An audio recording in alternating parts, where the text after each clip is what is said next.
الحمد لله رب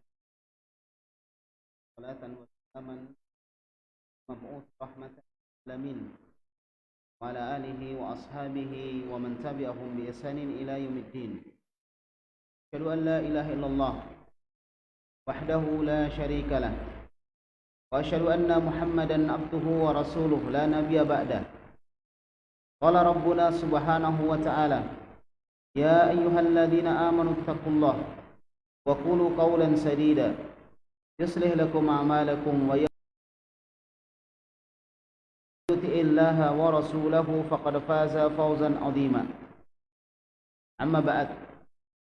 Bapak-bapak dan ibu-ibu yang saya hormati, para jemaah yang dimuliakan Allah Subhanahu wa taala. Pertama, tentunya kita bersyukur kepada Allah Subhanahu wa taala. Kita memuji atas nikmat yang diberikan kepada kita semuanya. Tanpa taufik dan hidayah Allah Subhanahu wa taala, kita tidak akan mungkin hadir di masjid ini melaksanakan salat maghrib secara berjamaah walaupun dalam suasana yang hujan, dan merupakan salah satu tantangan tersendiri bagi mereka yang hatinya senantiasa bergantung dengan masjid, selalu ingin salat di masjid Allah Subhanahu wa taala, menjadi tamu-tamu Allah Subhanahu wa taala. Semoga Allah Subhanahu wa taala menggantikan apa yang telah kita keluarkan untuk hadir di masjid ini, berupa tenaga ataupun apapun itu, digantikan dengan yang lebih baik dari Allah Subhanahu wa taala. Jamaah kaum muslimin yang saya hormati dan saya muliakan, kehidupan kita di dunia kita pahami sebagai bukan kehidupan yang selama-lamanya. Ada saatnya ketika malaikat Israfil meniupkan sangkakala, meniupkan trompetnya sebagai tanda akan berakhirnya bumi ini, akan berakhirnya seluruh kehidupan di dunia. Bumi digoncangkan oleh Allah Subhanahu wa taala dengan segoncang-goncangnya, dengan sedahsyat-dahsyatnya. Gunung-gunung dihancurkan oleh Allah Subhanahu wa taala dan diterbangkan seperti debu-debu yang sangat ringan. Manusia akan berlari ke sana kemari. Mereka seperti belalang yang berterbangan. Demikianlah kondisi akhir zaman, dan waktu seperti itu pasti akan datang ketika seorang meninggalkan hartanya, meninggalkan rumah-rumahnya yang besar, meninggalkan semua yang dimiliki dalam rangka menghadap kepada Allah Subhanahu wa taala. Hari yang sangat mengerikan, hari kiamat itu pasti akan datang. Apakah kita sudah meninggal atau kita masih hidup? Maka hari itu pasti akan didatangkan Allah Subhanahu wa taala. Hari ketika air laut meluap dan dijadikan panas oleh Allah Subhanahu wa taala. Hari yang ketika cahaya rembulan menjadi redup. Hari yang ketika bintang berjatuhan dan matahari pun digulung Allah Subhanahu wa taala. Maka saya mengajak kepada seluruh hadirin untuk takut kepada Allah Subhanahu wa taala, meningkatkan amal ibadahnya, meningkatkan ketakwaannya kepada Allah Subhanahu wa taala. Jamaah kaum muslimin yang saya hormati dan saya muliakan, Allah Subhanahu wa taala menyebutkan di dalam Al-Qur'an, "Idza rujjatil ardu rajja." Ketika bumi itu diguncangkan dengan sedahsyat-dahsyatnya. Jadi Allah Subhanahu wa taala menyebutkan ketika bumi digoncangkan dengan sedahsyat-dahsyatnya. Wa bussatil jibalu bassa.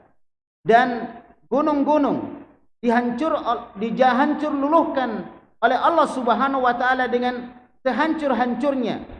Fakanat haba'im mumbatha. Dan ketika gunung-gunung tersebut menjadi debu yang berterbangan. Kondisi yang sangat mengerikan pasti akan terjadi.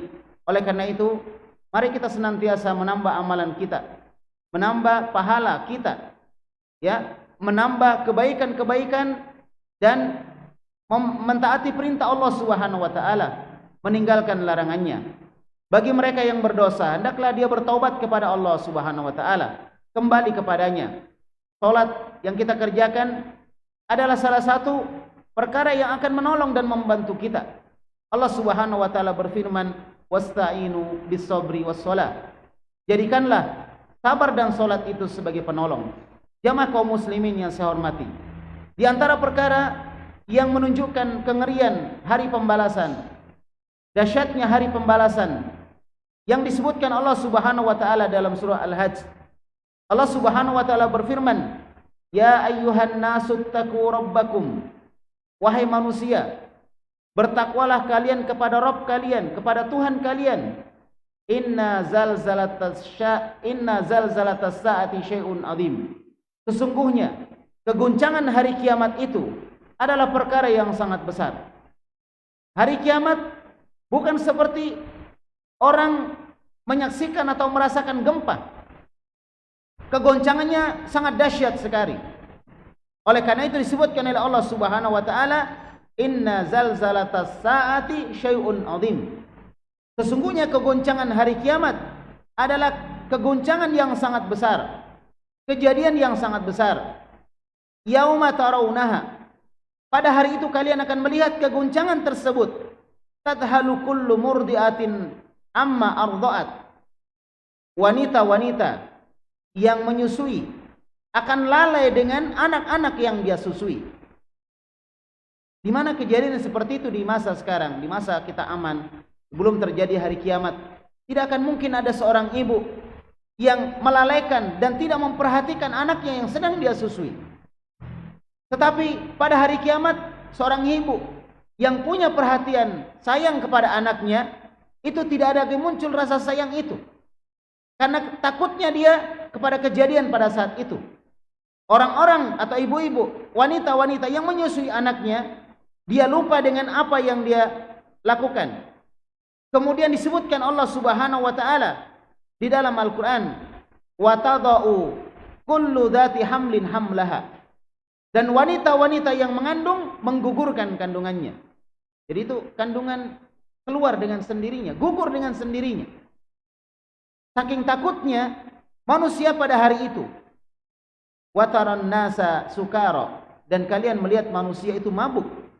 Wa ma hum bisukara, padahal mereka sebenarnya tidak mabuk. Walakinna adzaballahi syadid, akan tetapi azab Allah Subhanahu wa taala pada hari itu adalah azab yang sangat pedih. Jamaahnya kaum muslimin yang saya hormati dan saya muliakan. Oleh karena itu, ini hendaklah mengingatkan kita bahwa dunia ini sementara. Dunia ini akan kita tinggalkan. Apa yang kita bangga-banggakan akan kita tinggalkan. Apa yang kita pamer-pamerkan akan kita tinggalkan. Tidak ada dari dunia ini yang tersisa kecuali perkara-perkara yang kita peruntukkan untuk Allah Subhanahu wa taala. Oleh karena itu pada hari itu disebutkan oleh Allah Subhanahu wa taala bagaimana orang-orang yang tertunduk takut kepada Allah Subhanahu wa taala. Khusya'an abasaruhum yakhrujuna minal ajdathi.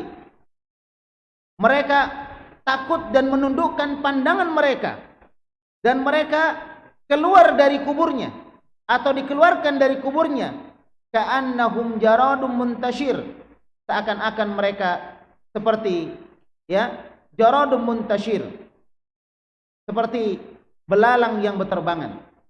Jamaah kaum muslimin yang saya hormati dan saya muliakan, maka ini semua menunjukkan bahwa Allah Subhanahu wa taala sangat sayang kepada kita. Diingatkan kita, hari kiamat nanti akan seperti ini keadaannya. Bisa dibayangkan, matahari digulung oleh Allah, matahari yang demikian besar digulung oleh Allah. Ya, bahkan langit Allah Subhanahu wa taala jadikan rapuh sehingga langit itu menjadi runtuh. Wang syaqqatis sama fahiya yauma idin wahiyah. Pada hari itu langit itu terbelah, karena pada hari itu langit menjadi rapuh dan dia akan runtuh. Jamaah kaum muslimin yang saya hormati dan saya muliakan. Oleh karena itu, sebagai seorang muslim, mari kita sediakan waktu kita, sisakan waktu kita untuk ibadah kepada Allah. Tutuplah dosa-dosa yang kita telah lakukan kepada Allah Subhanahu wa taala. Tutuplah dia dengan istighfar, meminta ampun kepada Allah Subhanahu wa taala.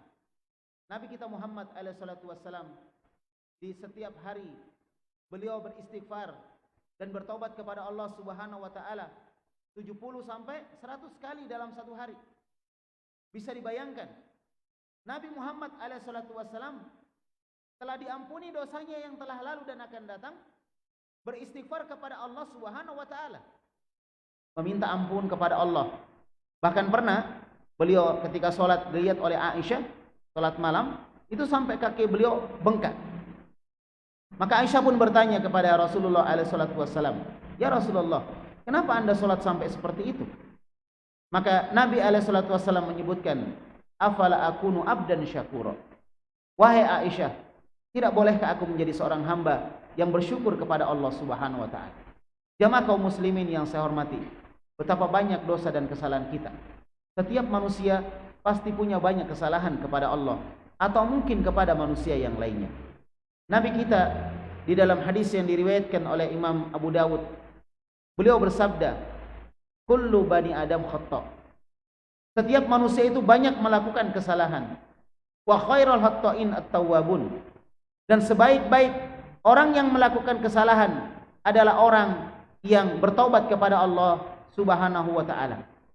Jamaah kaum muslimin yang saya hormati, maka ini adalah saat untuk kita banyak bertobat kepada Allah, kembali kepada Allah Subhanahu wa taala, tingkatkan keimanan, tingkatkan amal soleh, dan beramalah dengan ikhlas. Jangan mengharapkan pujian dari manusia, jangan pula takut dengan celaan manusia. Amalkanlah amal ibadah sebagaimana yang dicontohkan Nabi Muhammad sallallahu alaihi wasallam. Karena suatu hari nanti ketika kita dikuburkan oleh saudara-saudara kita, ketika kita masuk ke alam kubur, maka kita akan menunggu sampai datangnya hari kiamat nanti. Dan pada saat itu manusia akan dibangkitkan Allah Subhanahu wa taala dari alam kuburnya tanpa alas kaki. Dibangkitkan Allah tanpa alas kaki, tanpa pakaian, dan keadaan tidak dikhitan, tidak disunat. Itulah kondisi manusia pada hari itu. Sebagaimana disebutkan oleh Nabi kita Muhammad sallallahu alaihi wasallam, "Yusyarun nasu yaumal qiyamati." Pada hari kiamat nanti manusia akan dibangkitkan Allah Subhanahu wa taala hufata, urata, ghurla. Dibangkitkan dia dalam keadaan tidak pakai sendal, dalam keadaan tidak berpakaian, dan dalam keadaan dia tidak disunat.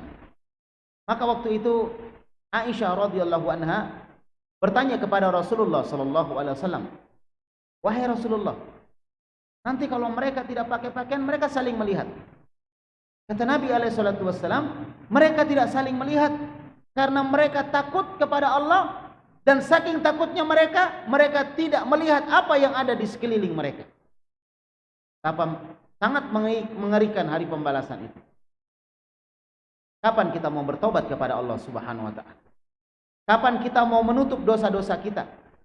Kapan kita mau berhenti untuk mengejek dan menghina orang lain? Kapan kita mau berhenti untuk menipu orang lain atau mendolimi orang lain?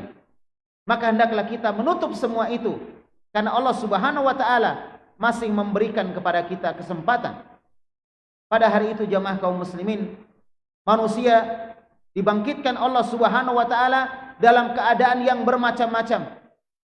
Dalam keadaan bermacam-macam sesuai dengan dosa yang dia lakukan di dunia. Sesuai dengan dosa yang dilakukan di dunia. Maka balasannya sesuai dosa yang dilakukan di dunia tersebut.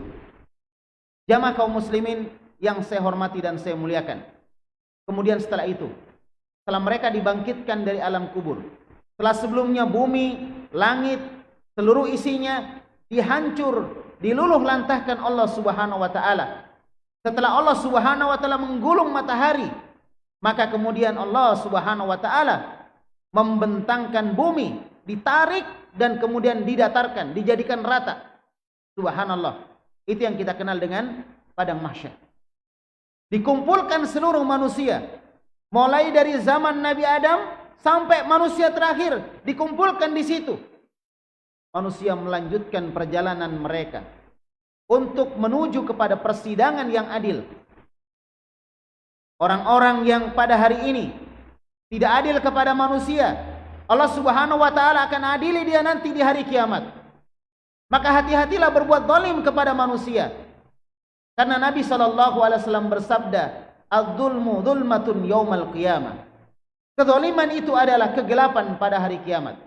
Orang-orang yang berbuat jahat kepada manusia akan diadili Allah Subhanahu wa taala pada hari kiamat. Sekarang mungkin kita bisa berbuat semena-mena kepada orang lain, tetapi ingatlah ada balasan yang telah disediakan Allah Subhanahu wa taala. Kita akan menghadap pada persidangan Allah Subhanahu wa taala, menghadap kepada zat yang telah menciptakan kita, mematikan kita, sekaligus suatu saat nanti dia akan bangkitkan lagi kita kembali. Dan semua dikumpulkan di padang mahsyar, dikumpulkan di mauqif, sebuah tempat yang datar, rata semua, tidak ada pohon, tidak ada apa, rata semua. Dan tidak ada satupun manusia kecuali mereka akan berdiri, berkumpul di tempat tersebut. Jamaah kaum muslimin, apakah cukup sampai di situ penderitaan manusia ketika berada di padang mahsyar menuju kepada Allah? Ternyata tidak. Allah mendekatkan matahari sejarak 1 mil. Mil itu ada 2 maknanya. Mil yang pertama maknanya 1 kilo lebih, 1 mil. Mil yang kedua maknanya alat yang dipakai untuk celak. Kalau kita lihat celak itu ada besinya, alatnya, itu mil juga. Itu mil juga. Perawi hadis ini mengatakan, saya tidak tahu makna mil itu kecuali seperti itu, pendek. Jadi matahari didekatkan dengan sedekat-dekatnya. Maka manusia berkeringat ketika matahari didekatkan. Dan seorang berkeringat sesuai dengan amal ibadah, sesuai dengan amalannya di muka bumi ini. Bagi mereka yang amal kebaikannya banyak, maka berkeringat dengan keringat yang tidak banyak. Mereka yang amal ibadahnya sedikit, dosa-dosanya banyak, maka mereka akan berkeringat dengan keringat yang sangat banyak. Kata Nabi, ada yang keringatnya cuma sampai ke mata kakinya, ada yang sampai betisnya, bahkan ada yang sampai mulutnya ditenggelam dengan keringatnya sendiri, saking banyaknya keringat yang dia dapatkan. Jamaah kaum muslimin yang saya hormati dan saya muliakan, maka ini menunjukkan kondisi pada hari itu, kondisi yang sangat mencekam. Ya, kondisi yang sangat mencekam pada masa ketika manusia dikumpulkan di padang mahsyar. Jamaah kaum muslimin yang saya hormati dan saya muliakan, maka saya mengajak kepada semuanya untuk kita sadar, jangan dunia kita kejar kemudian kita lupa dengan akhirat. Dunia itu nilainya di sisi Allah Subhanahu wa taala tidak lebih berat daripada satu sayap nyamuk. Nilainya dunia dan seisinya. Dan juga Nabi menyebutkan, kalau ada seseorang memasukkan jarinya ke dalam air laut, lalu dia angkat, maka tersisa di jari tersebut air laut yang ada di jari. Kata Nabi, itulah dunia. Dan air laut yang sangat luas adalah akhirat. Apa yang kita mau banggakan dengan dunia? Adapun mencari dunia perkara yang diperbolehkan, silahkan.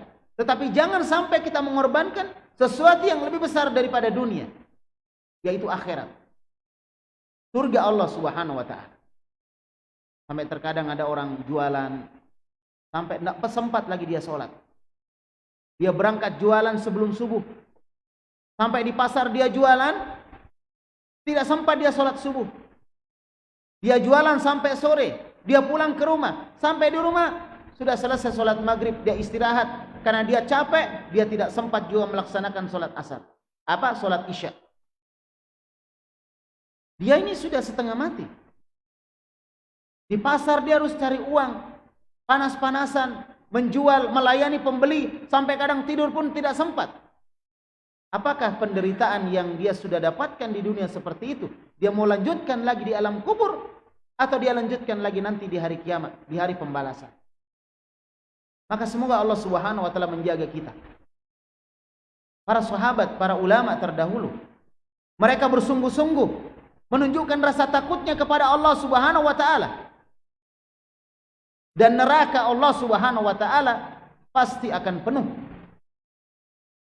Padahal neraka itu sangat besar.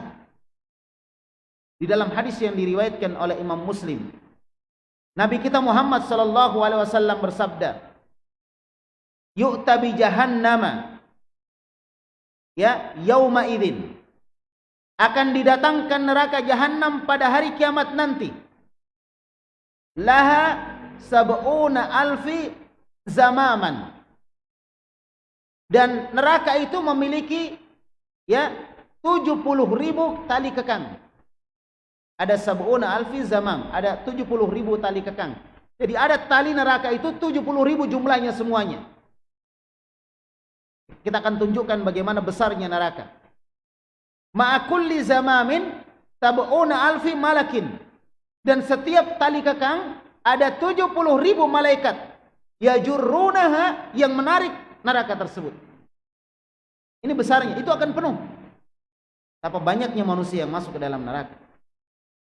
Apakah kita tidak merasa takut dengan ancaman Nabi Muhammad SAW? Ancaman Allah Subhanahu wa taala. Kita bisa bayangkan ya, 70.000 itu bukan sedikit. Bukan 7.000 ya, bukan 7.000 tapi 70.000. Bukan 10.000, tapi 70.000 tali kekang. Setiap tali kekang ada 70.000 malaikat. Ini dalam hadis Muslim disebutkan. Dan malaikat itu bukan makhluk seperti kita. Malaikat itu adalah makhluk yang sangat besar. Bisa dibayangkan, satu tali kekang harus ditarik oleh 70.000 malaikat. Coba dikali 70.000 kali 70.000. Berapa malaikat yang harus menarik neraka? Saking besarnya itu neraka. Dan orang-orang yang durhaka kepada Allah Subhanahu wa taala akan masuk di dalamnya. Ada yang kekal di dalamnya. Namun ada yang Allah Subhanahu wa taala setelah siksa dia, diangkat dia dan dimasukkan ke dalam surga. Jadi neraka itu ada dua lapis.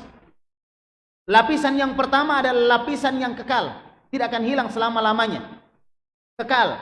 Kalau dunia kan tidak kekal.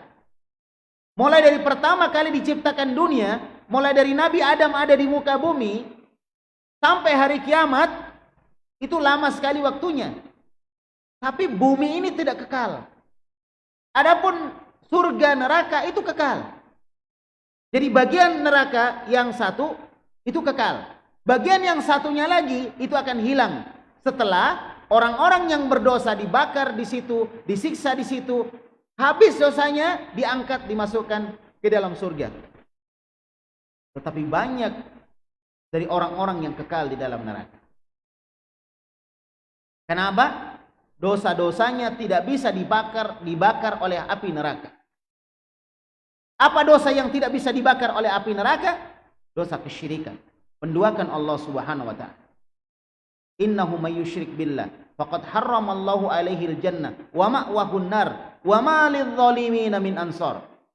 Sesungguhnya orang-orang yang menduakan Allah Subhanahu wa taala, maka sungguh Allah Subhanahu wa taala telah mengharamkan orang tersebut masuk ke dalam surga, dan tempat tinggal kekalnya adalah di dalam neraka, dan tidak ada penolong bagi orang-orang yang berbuat zalim. Jamaah kaum muslimin yang saya hormati dan saya muliakan, dalam kondisi orang takut melihat neraka yang begitu besar ditarik Allah Subhanahu wa taala, ditempatkan di tempatnya, suasana yang sangat mengerikan, masa penantian yang sungguh hari-hari yang mengerikan, menyakitkan, mencemaskan, dan semua orang akan cemas. Maka sekali lagi takutlah kepada Allah Subhanahu wa taala. Hari yang penuh dengan keletihan, kelelahan, menunggu waktu persidangan Allah Subhanahu wa taala. Dipanggil orang satu-satu, ini namanya hisab. Dipanggil orang satu-satu, dihisab Allah Subhanahu wa taala, dihitung amalannya. Satu orang amalannya berapa tahun dia? Kalau kita mungkin 100 tahun atau 70 tahun. Tetapi Nabi Adam, umat di zaman Nabi Adam, di zaman Nabi Nuh, umur mereka 1000 tahun. Satu orang mau diperiksa satu-satu amalannya selama 1000 tahun, itu bukan waktu yang singkat, perlu waktu yang lama. Bayangkan, berapa lama kita harus menunggu masa penantian yang melelahkan, masa penantian yang mengerikan, masa penantian yang membuat seorang menjadi letih. Subhanallah. Ya, maka waktu itu manusia pergi kepada Nabi Adam. Mereka ingin meminta kepada Nabi Adam alaihissalam untuk memintakan syafaat kepada Allah Subhanahu wa taala karena mereka dalam kondisi letih, capek, cemas dan takut. Beberapa orang datang kepada Nabi Adam. Wahai Nabi Adam, mintakan kami syafaat kepada Allah. Kata Nabi Adam, saya tidak bisa. Hari ini Allah marah dengan kemarahan yang Allah tidak pernah marah seperti itu sebelumnya. Saya tidak bisa. Coba kamu datang kepada Nabi Nuh, Rasul pertama yang Allah utus ke muka bumi. Minta syafaat kepada dia. Mereka datang lagi kepada Nabi Nuh alaihissalam. Jawaban Nabi Nuh juga sama, tidak bisa. Saya tidak bisa. Saya malu kepada Allah. Subhanallah. Hari ini Allah marah dengan kemarahan yang Allah tidak pernah marah sebelumnya. Coba kamu datang kepada Nabi Ibrahim. Nabi Ibrahim bilang enggak bisa. Coba kamu datang kepada Nabi Musa. Nabi Musa juga enggak bisa. Coba kamu datang kepada Nabi Isa. Nabi Isa juga enggak bisa. Coba kamu datang kepada Muhammad sallallahu alaihi wasallam. Datanglah kepada Nabi Muhammad. Nabi Muhammad menghadap kepada Allah, sujud kepada Allah, memuji Allah. Kemudian Allah berfirman kepada Nabi kita Muhammad, "Irfa' raqsak ya Muhammad." Wahai Muhammad, angkat kepala kamu. Berilah syafaat, maka akan diberikan syafaat. Itu saking mengerikannya hari itu. Orang-orang rela berjalan dari satu nabi ke nabi yang lainnya cuma sekedar minta tolong kepada mereka, menyampaikan kepada Allah supaya mereka diberikan syafaat, diringankan kondisi mereka. Matahari didekatkan, banyak orang berjubel-jubel, berkelompok-kelompok mereka berjubel-jubel, banyak sekali. Dihisap satu persatu dengan waktu yang lama. Maka ini bukan perkara yang ringan. Subhanallah.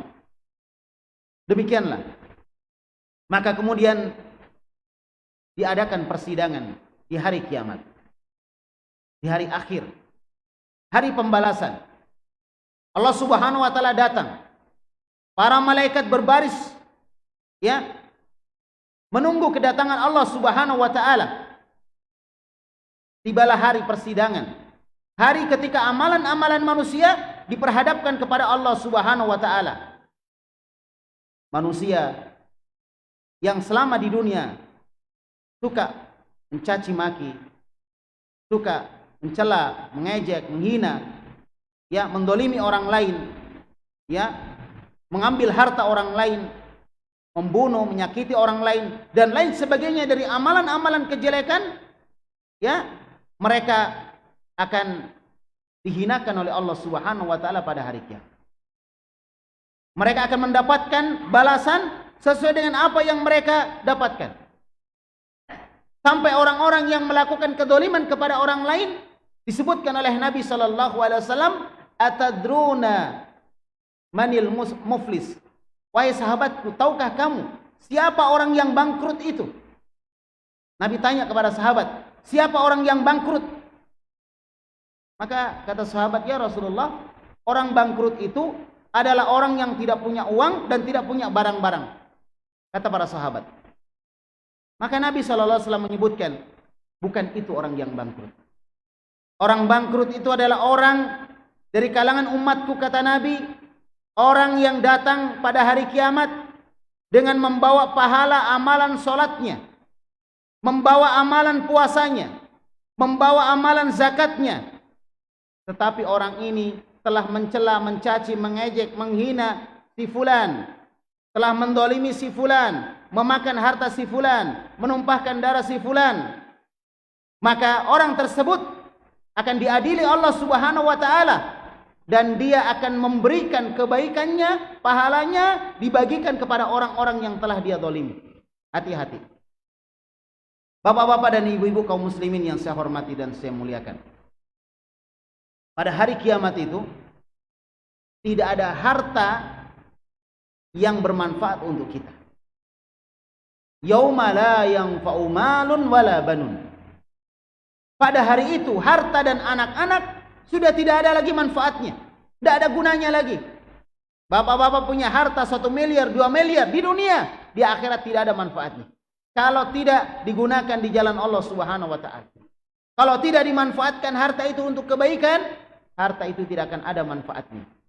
Maka orang yang punya utang harta kepada orang lain pada hari kiamat, dia harus membayar utangnya tersebut dengan amal solehnya. Maka yang punya utang segera lunasi utang. Makanya kalau ada orang meninggal ya, biasanya Pak Imam ya, atau mungkin ada Pak Ustadz yang ada di situ menyampaikan, kalau si mayit punya tanggungan dan lain sebagainya ya, datang kepada ahli warisnya, nanti ahli warisnya yang menyelesaikannya. Karena itu bahaya. Ada yang didolimi ya, hendaklah minta maaf sebelum meninggal. Kalau tidak, orang yang didolimi menuntut kepada Allah. Ya Allah, aku telah didolimi si fulan. Dipanggil si fulan. Benar si fulan, Anda mendolimi ini? Subhanallah. Ternyata benar. Maka mana pahala kamu? Pahala puasamu, pahala zakatmu, pahala salatmu, sini kasih orang ini. Nah, selesai satu, datang lagi yang satu. Ya Allah, orang ini dulu telah memukul saya. Saya rela ya Allah, saya tidak membalas. Tapi saya ingin membalas pada hari ini. Saya ingin menuntut hari ini. Nah, diambil lagi pahalanya, diambil. Sampai pahalanya habis, kata Nabi. Sampai pahala habis. Nah, kalau sudah habis pahalanya, masih ada orang yang menuntut kedoliman. Didolimi dia, masih menuntut dia. Maka dosa dari orang yang didolimi tadi akan diberikan kepada orang yang mendolimi. Habislah dia. Itu kata Nabi, itulah yang dimaksud orang yang bangkrut. Orang yang bangkrut. Maka pada hari ini, di dunia ini, kita masih ada kesempatan untuk minta maaf kepada orang-orang yang kita zalimi. Kita masih ada kesempatan untuk membayar utang. Kita punya uang, kadang kita tidak mau bayar utang. Kita cicil. Saya cicil deh. Padahal dia punya uang kalau dia mau bayar lunas. Tapi dia cicil. Akhirnya dia meninggal, cicilannya belum selesai. Diharapkan anaknya melunasi cicilnya, anaknya berebutan warisan orang tuanya. Subhanallah, kasihan orang itu. Padahal uangnya banyak. Tapi uangnya diperebutkan oleh anaknya. Bahkan ada anak dengan anak saling berkelahi, bertengkar, saling menyakiti, saling mendolimi karena berebutan harta kedua orang tuanya. Orang tuanya sudah meninggal dan orang tuanya punya utang. Seandainya orang tuanya mau bayar utangnya satu kaligus bisa, tetapi selama hidup dia cicil belum lunas. Nah, ya. Orang yang diutangi nanti pada hari kiamat menuntut kepada Allah. Ya Allah, ini orang punya utang sama saya belum dia bayar di dunia. Maka sekarang saya menuntut. Nah, ambil pahalanya. Sudah pahala sedikit, diambil orang. Bagaimana tidak habis? Sudah habis pahalanya, sudah tidak ada bekal untuk masuk surga. Habis pahala. Salah satu bekal masuk surga, pahala. Ganjaran dari Allah. Sudah nol. Ada lagi orang menuntut. Maka dosa dari orang yang menuntut tadi diambil sama orang yang memberikan kezaliman kepada orang lain. Jamaah kaum muslimin yang saya hormati dan saya muliakan. Pada hari kiamat ditimbang amalan-amalan kita semuanya. Sekecil apapun amalan akan ditimbang, akan dilihat hasilnya. Tidak ada amalan kecuali ditimbang semuanya. Fa amma man thaqulat mawazinuhu fa huwa fi 'ishatir radiyah. Wa amma man khaffat mawazinuhu fa ummuhu hawiyah. Siapa yang berat timbangan amalan kebaikannya, bahwa fi 'ishatir radiyah, maka dia berada dalam kehidupan yang diridhoi, di surga dia. Adapun orang yang ringan timbangan kebaikannya, fa ummuhu hawiyah, tempatnya adalah neraka hawiyah, neraka yang menyala-nyala. Maka kita masih punya waktu hari ini. Ya, kita masih punya waktu hari ini. Kemudian jamaah kaum muslimin yang saya hormati, Allah Subhanahu wa taala pada hari kiamat nanti akan membentangkan jembatan di atas neraka. Akan membentangkan sirat, itulah sirat namanya, di atas neraka. Ya. Yang Nabi alaihi salatu wasallam menyebutkan, balaghani annal jisra adakku minasya'rati. Telah sampai kabar kepada saya, kata Nabi, bahwasanya sirat, jembatan di atas neraka itu lebih tipis daripada rambut. Dibayangkan, kita harus lewati. Lebih tipis daripada rambut. Wa ahaddu minas saif, dan lebih tajam daripada pedang. Bukan cuma itu. Sirat tadi ya licin. Dan ada pengait-pengaitnya, ada yang menyambar-nyambar. pengait-pengait. Pengait-pengait yang terbuat dari duri yang melengkung ujungnya. Dikait orang.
Kehidupan sebenarnya adalah kehidupan di akhirat.